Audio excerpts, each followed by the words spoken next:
You can't come in anymore, Miss Parker. The locks have been changed. I stood there on the cracked front steps, my arms full of grocery bags, the afternoon sun pressing down on my neck. Brian, the building manager I'd known for 8 years, didn't even look me in the eyes when he said it. "You're serious?" I asked, my voice almost steady. He shifted uncomfortably, jingling a shiny new set of keys I'd never seen before. Behind him, the door I had painted myself last summer swung open, just enough for me to glimpse the empty hallway. "I'm sorry," he muttered. "This isn't personal.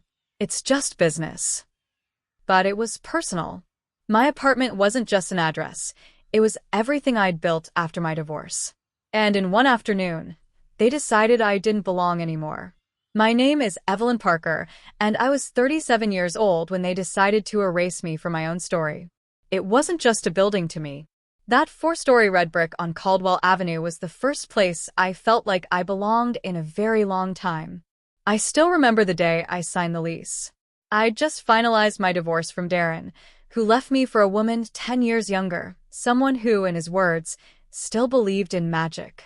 It felt cruelly ironic because I was the one who used to light candles around the house and collect pressed wildflowers in old books. But somewhere between paying the bills and trying to be a perfect wife, I forgot how to believe in anything, let alone magic. I'd been driving around the city all afternoon, looking for rentals. The sky was overcast, and I was exhausted. Then I saw it, the building. It looked like something out of a faded postcard, red brick with white trim, ivy curling around the stair rails. The for rent sign swung gently in the wind. I parked my old Jeep and walked up to the door. Brian answered, younger then, with a tentative smile. "Looking for a place?" he'd asked. "Looking for a fresh start," I'd corrected, surprising even myself. From that day on, apartment 2B was my sanctuary. I painted the kitchen walls a warm honey color and bought an old oak table at a flea market. Every Sunday morning, I'd make blueberry pancakes, even when I didn't have anyone to share them with. It made me feel like the world hadn't completely spun out of control. Sometimes, I'd sit at the window, watching the neighborhood wake up, Mr. Cohen walking his terrier, Jasmine, the barista at the corner cafe, setting out the patio chairs. It was the first time in years I felt part of something. Even the creaks in the floorboards became familiar music. If you stepped just right near the bathroom door, the wood groaned like an old man. That sound was oddly comforting, a reminder that even imperfect things had their place. A year after moving in, I started my own catering business.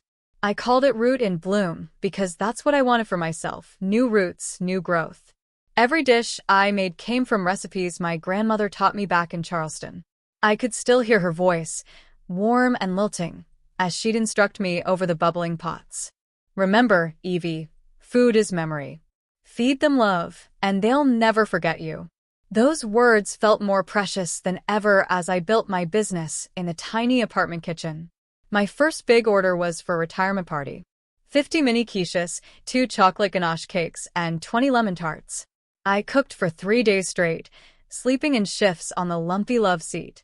That was the moment I realized I was stronger than I'd ever known. By the second year, I was making enough to rent a small commercial kitchen 2 blocks away. But I still did prep work at home. The kitchen was my heart, even when it was too small. When orders slowed, I'd save every spare dollar. I wanted to buy into the building one day, to never have to depend on a landlord again. I told Brian about that dream once, late on a Friday evening when he came by to check the plumbing.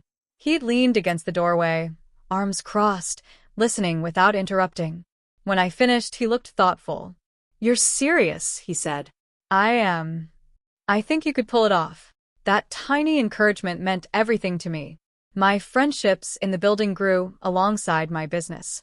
Across the hall, Mrs. Rivera, a retired teacher, would leave little bundles of fresh herbs from her windowsill garden outside my door. Downstairs, Marcus and his partner Jamal threw the best holiday parties.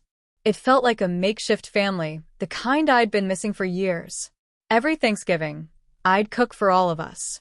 I'd wake up at dawn, brine the turkey, peel sweet potatoes, and set the table with mismatched plates I'd collected from thrift shops. When everyone arrived, the halls would fill with laughter and the smell of cinnamon and roasting meat. Those nights made all the loneliness of the past worth it. I'd worked hard for that life. I'd worked harder than I ever thought I could. And that's why, standing on the front steps with Brian blocking my way, I felt something crack inside me. Not just anger. Something deeper. A realization that no matter how much love and sweat you poured into a place, someone could still decide it wasn't yours. I'd seen it happen to my mother, too. She was a nurse who spent 20 years paying for our small house in Charleston. When my father left and the mortgage payments fell behind, the bank didn't care about her sacrifices. They took it anyway. I was 15, and I still remember her sitting on the porch steps, face buried in her hands, saying over and over, "It wasn't supposed to be like this." Maybe that's why I'd been so determined to build something of my own, so no one could ever pull the rug out from under me again. And yet here I was. I shifted my grocery bags in my arms and tried to look calm. I would not let Brian or whoever was behind this see me break. "Can I at least get my things?" I asked quietly. His eyes darted to the window behind me, like he was checking for someone watching. That told me everything I needed to know. He wasn't the mastermind. He was just doing what he was told. "The new owner, they want you out immediately." I felt my pulse throb in my temples. The new owner. That was news. My building hadn't been for sale, or so I thought. "Who bought it?" I demanded. I'm not supposed to say." My heart sank, but I swallowed the fear. I wasn't going to plead, not yet. Instead, I set the grocery bags carefully on the top step. Inside were 3 dozen eggs, fresh rosemary, and a jar of my grandmother's strawberry preserves. I had planned to test a new tart recipe tonight. I looked up at Brian and forced my voice to stay even. "Tell them this isn't over." He winced. "Evelyn, please." I turned and walked back to my Jeep, every step feeling heavier than the last. I didn't know what I was going to do. But I knew one thing: I wouldn't let history repeat itself. As I drove away, my phone buzzed on the passenger seat. It was a text from my best friend, Lauren Mitchell. She'd been my roommate in college, the one person who always believed in me, even when I didn't. "Lauren, everything okay? You sounded weird earlier." I didn't answer. I didn't have the words yet. I just kept driving, past the shops and cafes where people were starting to string up holiday lights. Past the bakery where Jasmine worked. Past all the places I thought of as mine. The sky was turning a deep purple when I finally pulled over. My hands were shaking. I tried to imagine tomorrow, or the next week, or the next month. Nothing came to mind except an empty kitchen and a door I couldn't open. I thought about my grandmother again. "Feed them love, and they'll never forget you." Maybe that was true. But love hadn't stopped them from changing the locks. And somewhere beneath the sorrow, something else was growing. A determination so fierce it almost startled me. Because if they thought they could take everything I'd built, they had underestimated me. And that would be their last mistake. The next morning, I woke up before dawn, still dressed in yesterday's jeans and sweater. The house felt colder than it ever had, like the warmth had bled out overnight. I didn't go back to the building. Not yet. Instead, I sat at Lauren's kitchen table, her golden retriever curled around my feet, and tried to piece together what had happened. Who the hell buys a building and doesn't even let the tenants pack up their things? Lauren demanded, pouring me another cup of coffee. "I don't know," I admitted, rubbing my eyes. "I don't even know if it's legal." She set the mug in front of me and folded her arms. "You need to find out." "I will," I promised. But first, I needed to steady myself. I needed to remember that I hadn't survived everything: divorce, bankruptcy, loneliness, just to let someone lock me out without a fight. After Lauren left for work, I called the county records office. The clerk on the phone sounded half asleep, but after 15 minutes of searching, she confirmed what I'd feared. The building had been sold 2 weeks ago. "Can you tell me who bought it?" I asked, gripping the phone so tightly my knuckles whitened. "One moment," she murmured. Papers rustled on her end of the line. "Here it is, Wellington Properties, LLC." I wrote the name down carefully. I'd never heard of them. "Is there a contact person?" "No name listed. Just a mailing address. Want me to fax it over? Please. 5 minutes later, the document buzzed through Lauren's old fax machine. I read it twice, heart sinking further each time. It was all perfectly legitimate. The building had been purchased outright, cash sale, no contingencies. The only thing that stood out was the address listed for Wellington Properties, an office suite downtown I recognized immediately. It was the same building where Darren's new wife, Angela, had her interior design business. For a moment, my mind went blank. Then it started to whirl, connecting dots I hadn't thought to look for. Angela had always hated me. Even when she'd been Darren's friend, before they admitted they were together, she'd found ways to undermine me, criticizing my taste, my cooking, the way I dressed. I'd thought I was free of them both when I signed the divorce papers. But now, looking at that address, I felt the old dread creeping back in. Could it really be her? I wasn't sure, but I knew I wouldn't get answers sitting in someone else's kitchen. I showered, dressed, and drove to Caldwell Avenue. My hands trembled as I pulled up to the curb. The building looked the same, ivy trailing along the bricks, the curtains in my old windows fluttering in the breeze, but it felt like a stranger. Brian was outside, raking leaves into a pile. He looked up when he saw me, and his face turned wary. Evelyn. I didn't give him time to start another apology. I want my things, I said calmly. He shifted his weight, glancing over his shoulder. I can't let you in. Then you can bring them out. He hesitated. I'll have to check. I folded my arms and waited.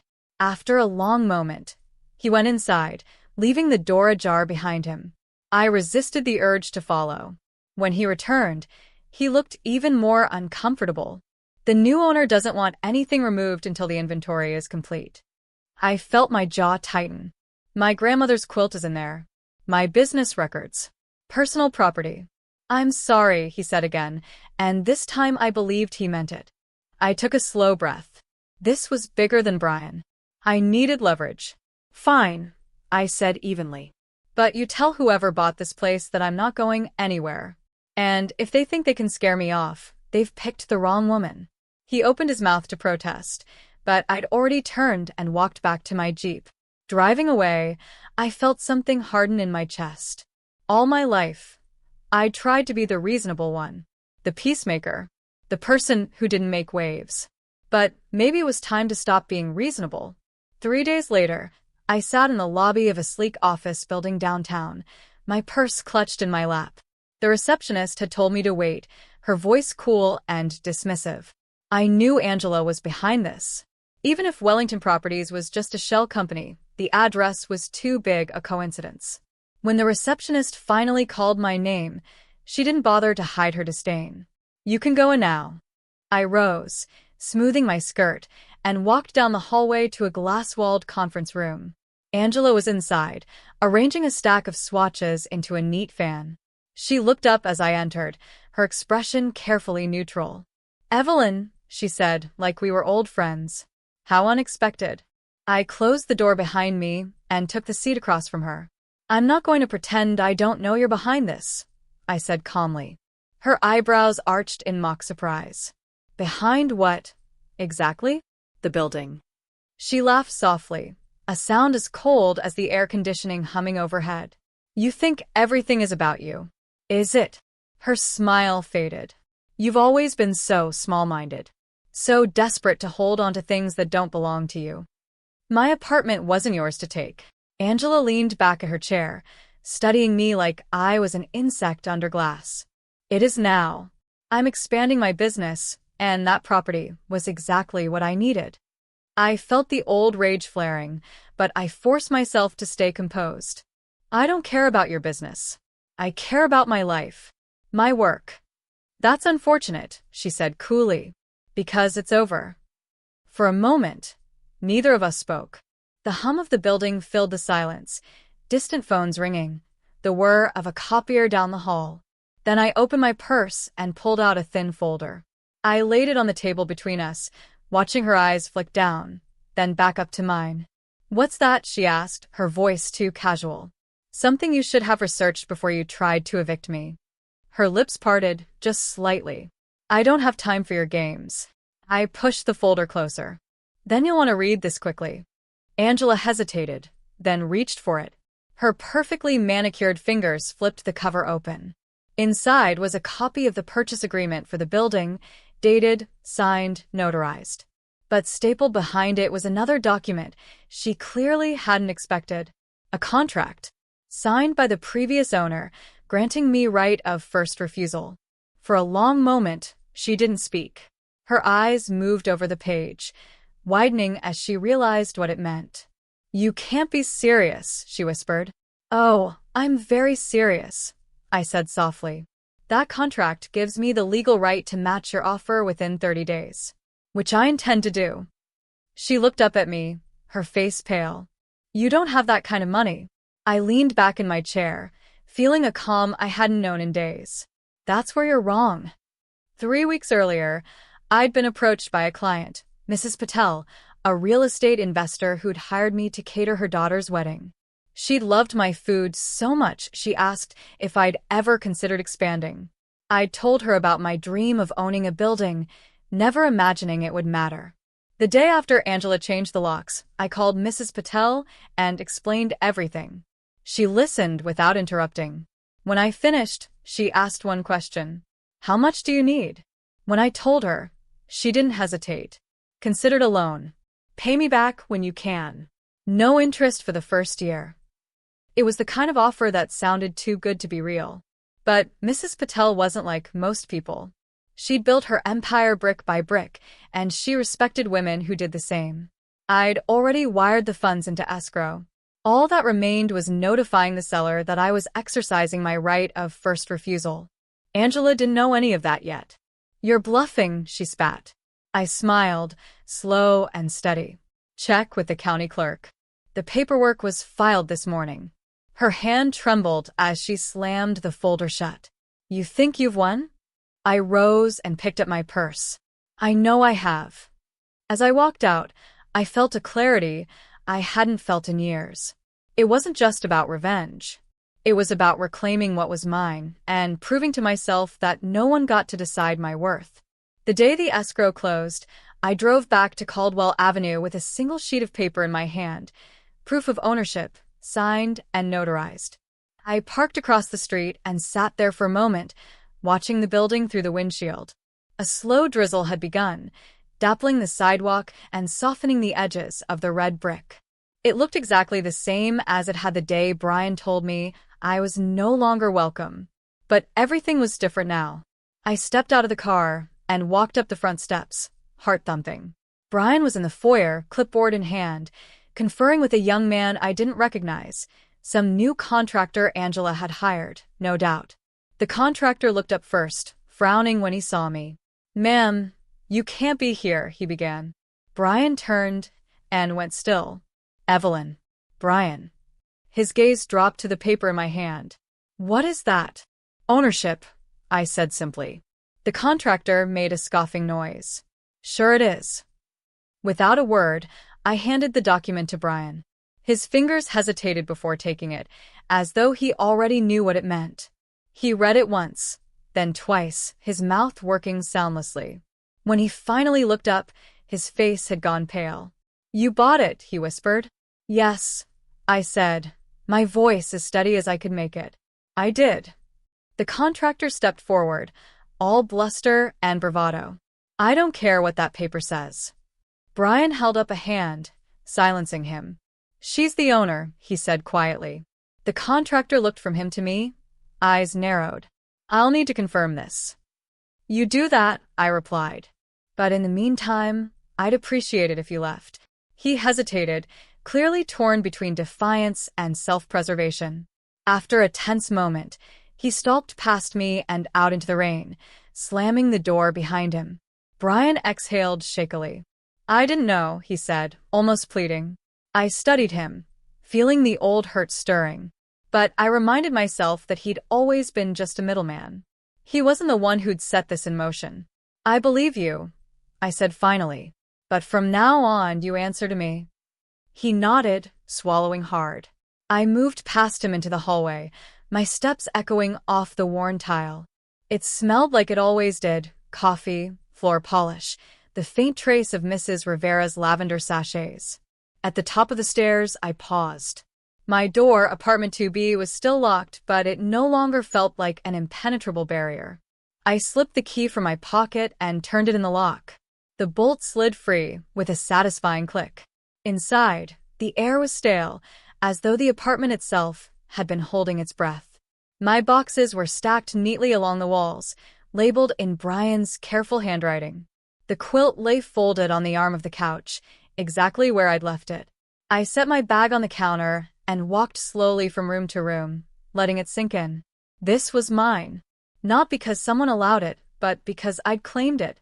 But victory was never going to be that simple. 2 hours later, as I was unpacking the kitchen, my phone rang. The screen flashed with an unfamiliar number.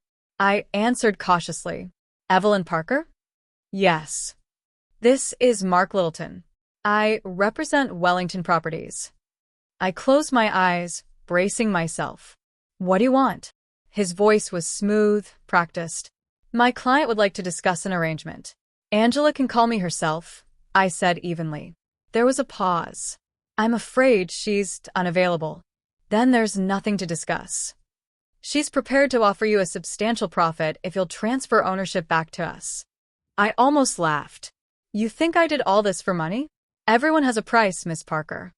Not me. I hung up without another word. Over the next week, the calls kept coming. Different numbers. Different voices. All variations of the same message, sell to us. When I didn't respond, the tone shifted. First, veiled threats about inspections and violations. Then, rumors whispered to my tenants that I was planning to raise the rent sky high. Marcus knocked on my door one evening, his expression worried. Evelyn, is it true? He asked. Is what true? That you're going to evict everyone to turn the building into condos. I felt something hot and angry flash through me. No. Who told you that? He looked away. Someone from the old management. I promise you, I said firmly, no one's going anywhere. Your lease is safe. His shoulders sagged in relief. I knew you wouldn't do that. Thank you for trusting me. After he left, I sat at the kitchen table and stared at the phone. Angela was trying to turn the tenants against me, to make them fear me more than her. It almost worked.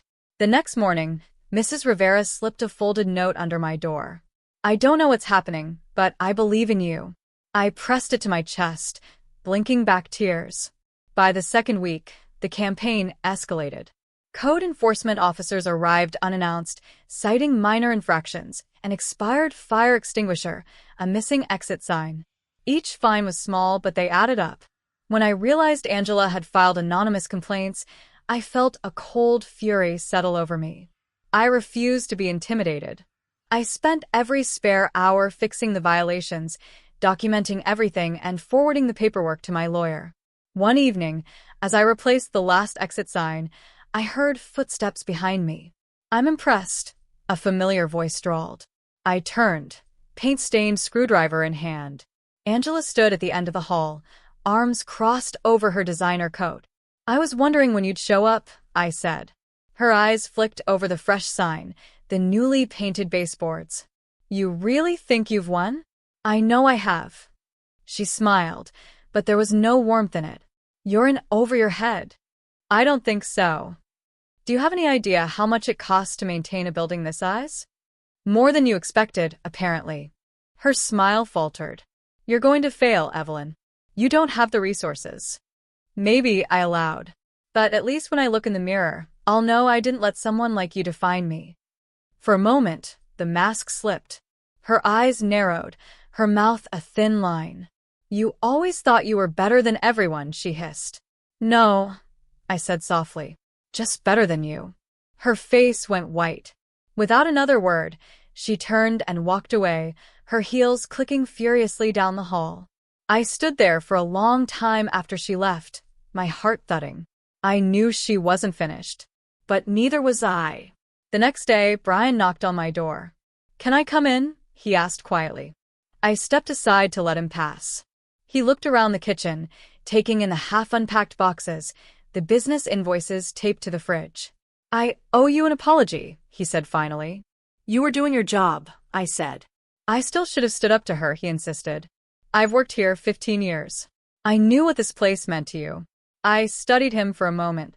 His shoulders were hunched, his face drawn with regret. You can make it up to me, I said. His eyes lifted hopefully. How? Help me take care of this place. Help me show everyone that we're not going anywhere. He nodded, relief flooding his face. I'd like that. That night, as I lay in bed, I thought about everything I'd been through. Losing my marriage, losing my home, being told over and over that I wasn't enough. But here I was. I hadn't just survived, I'd rebuilt. And no amount of threats or manipulation could take that away. 3 weeks after the confrontation with Angela, the storm began to subside. It didn't happen all at once. It was gradual, like winter thawing into spring. The first sign was the mail. Instead of a barrage of certified letters and threats, I started receiving polite notices from Angela's attorneys.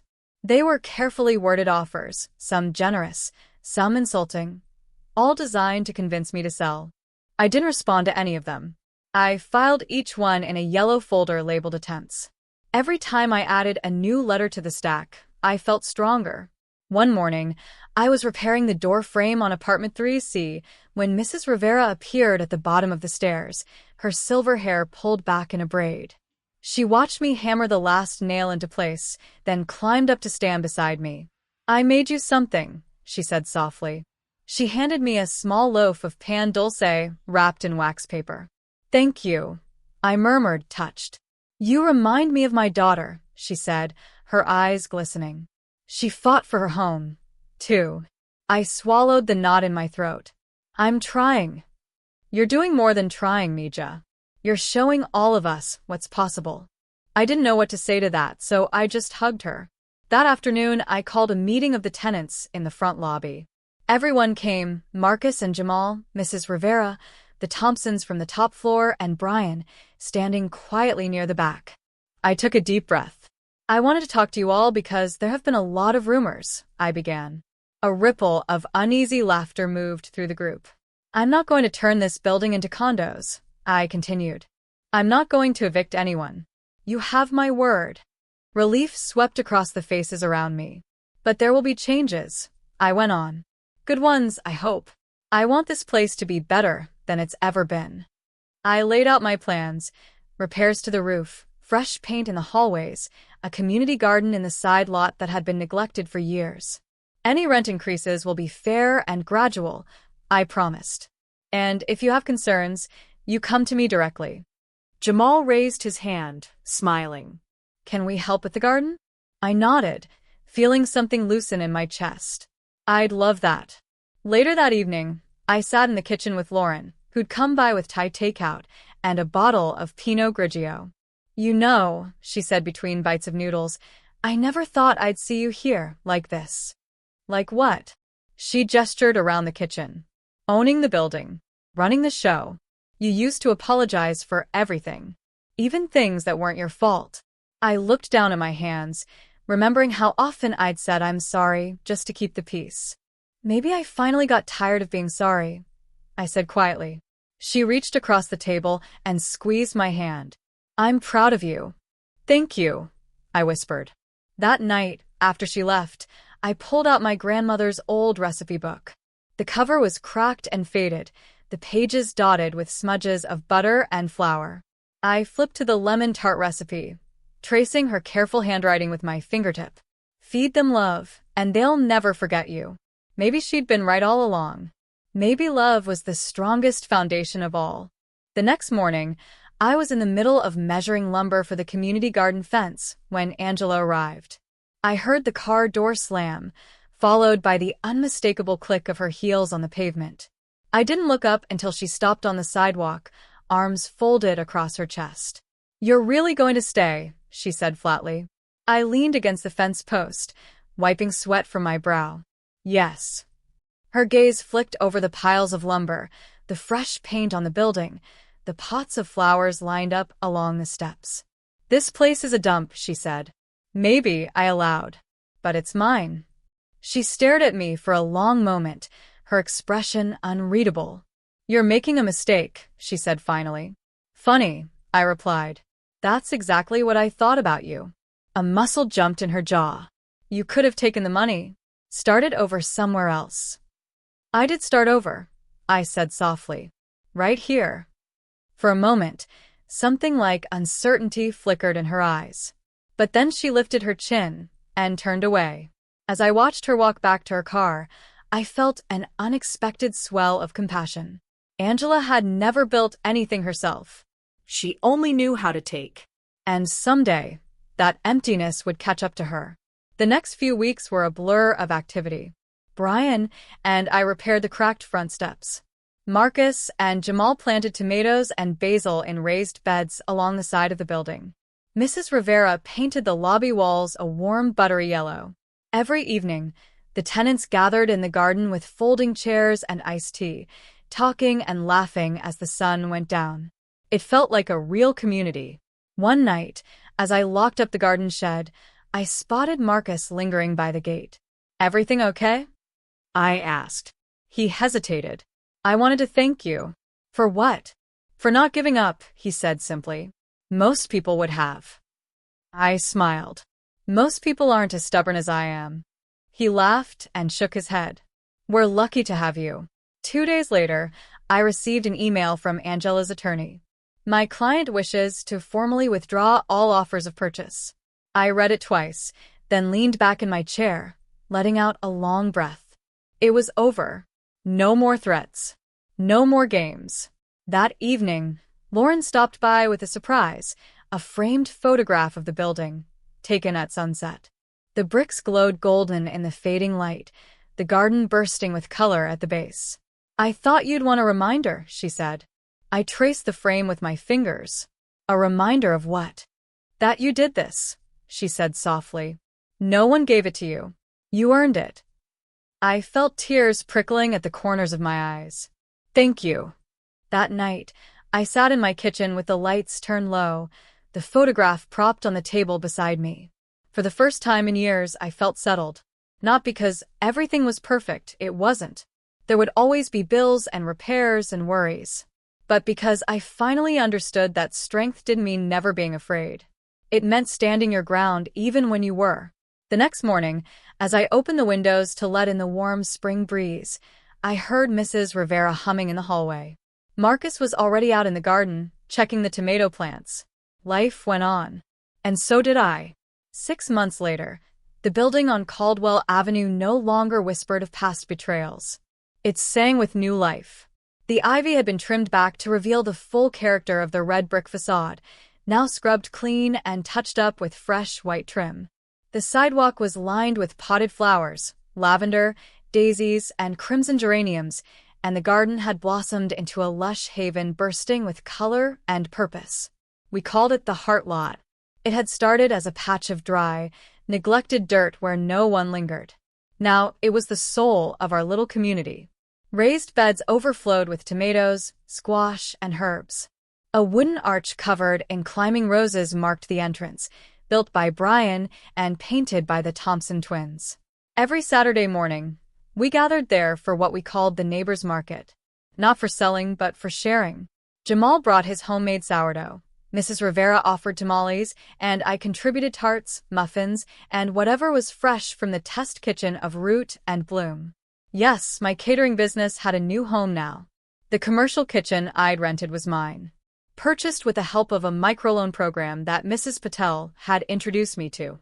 She even featured my story in her company's newsletter under the headline, "Local Chef Turns Lockout into Legacy."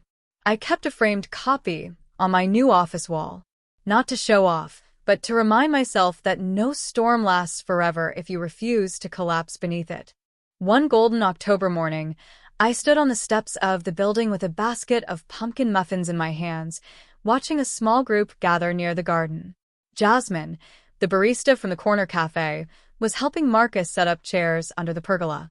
Lauren had brought a portable speaker and was queuing up a playlist of jazz and Motown. It was baby shower day.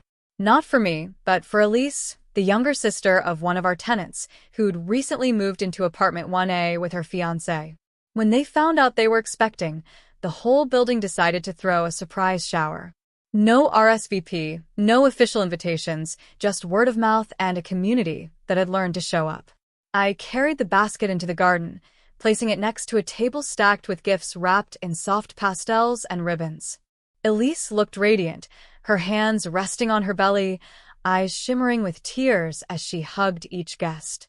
"This is all for me?" she asked, voice trembling. I smiled and nodded. "You're family now."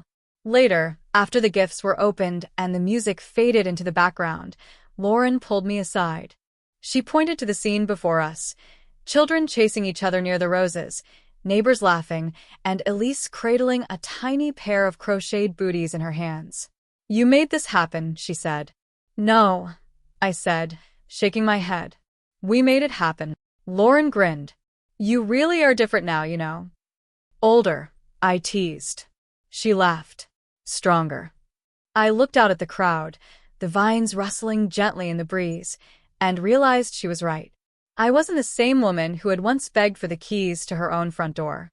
I was the one holding them now, and offering a copy to anyone who needed a second chance. That night, as the last guests departed and the lanterns in the garden flickered against the dusk, I stayed behind to tidy up. Brian joined me, folding chairs and stacking plates. We worked in comfortable silence, the way old friends do. As we loaded the last bag of trash into the bin, he turned to me. "I wanted to tell you something," he said. "Shoot." He rubbed the back of his neck. "I put in an application to take building management classes. Online." I blinked. "Really?" He nodded. "Watching you handle all this, it made me want to be better. Smarter. Useful in ways that matter." I smiled. "You've always mattered, Brian." He looked down, his voice a little hoarse.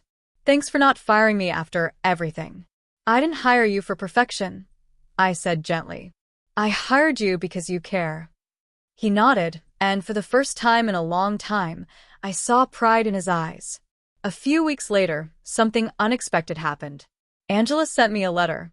Not an email, not a message through her lawyer. A real, handwritten letter. It arrived in a cream-colored envelope, addressed simply, Evelyn Parker, Caldwell Avenue. Inside, her handwriting slanted neatly across the page. "Evelyn, I've spent the last few months trying to figure out how I lost. But maybe it wasn't a loss. Maybe I never had what you built. I don't expect forgiveness, and I don't imagine we'll ever be friends. But I do want you to know that I see it now. What you created. What I tried to destroy. And how wrong I was. Take care of it. Angela." I folded the letter slowly and stared out the window. It wasn't an apology, not exactly. But it was something. And maybe that was enough. Winter arrived gently that year. Snow dusted the brick edges of the building, frosting the garden beds with white. Strings of lights glowed from every window, and someone, probably Jamal, put a tiny wreath on every apartment door. Inside, the warmth was constant. We had our first holiday potluck in the lobby, complete with paper snowflakes, mulled cider, and a playlist of the cheesiest Christmas songs we could find. Mrs. Rivera made pozole. Lauren brought a lasagna. I made 4 trays of roasted root vegetable galettes, and every single one disappeared before the end of the night. At one point, Elise stood to thank everyone. "We didn't know anyone when we moved here," she said. "Now I can't imagine raising our child anywhere else." Everyone clapped. Someone shouted, "Name the baby Evelyn," and laughter erupted. I blushed but smiled. In that moment, I saw the full arc of the journey.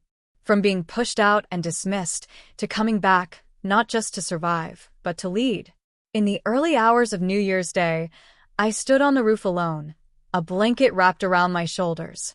The city lights twinkled below. Fireworks burst in the distance. And for the first time in a very long time, I felt completely at peace.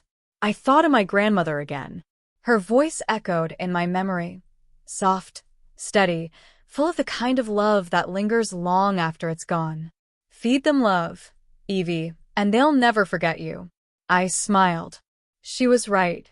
I didn't need revenge. I didn't need approval. I had something far more powerful. A life of my own making. A family built not by blood, but by belonging. A home that no one could ever take from me again. I walk through the lobby, now bright with framed photographs from past community events. The sound of children's laughter rings from the garden. On the front desk sits a small brass plaque. The Caldwell Building, restored with love by Evelyn Parker. As I reach the front door, I pause.